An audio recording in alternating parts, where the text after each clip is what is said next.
Hi everyone, இந்த வீடியோவில் நம்ம பார்க்க போகிற டாபிக் வந்து நெட்வொர்க் இன்டர்ஃபேஸ் கார்டு.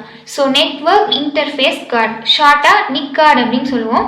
ஸோ இது வந்து ஒரு hardware component and it is used to connect a computer over a network. So ஒரு கம்ப்யூட்டரை வந்து நெட்வொர்க்கோட கனெக்ட் பண்ணணும் அப்படின்னா கண்டிப்பாக இந்த நிக் கார்டு அப்படிங்கிறது வேணும். அண்ட் இந்த நிக் கார்டு இல்லாமல் கண்டிப்பாக நம்மளால் எந்த ஒரு டிவைஸையுமே ஒரு நெட்வொர்க்கோட கனெக்ட் பண்ணவே முடியாது.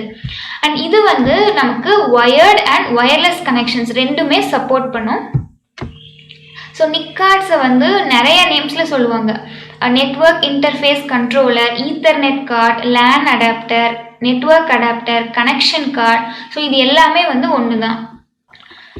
ஸோ இந்த நிக் கார்ட்ஸ் வந்து நம்ம டிவைஸோடைய மதர் போர்ட் கூட டைரெக்டாக அட்டாச் ஆகிருக்கும்.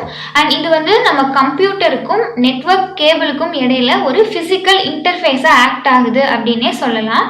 ஆல்மோஸ்ட் எல்லா நெட்வொர்க்கிங் டிவைசஸ்லையுமே இந்த நெட்வொர்க் இன்டர்ஃபேஸ் கார்டு அப்படிங்கிறது கண்டிப்பாக இருக்கும்.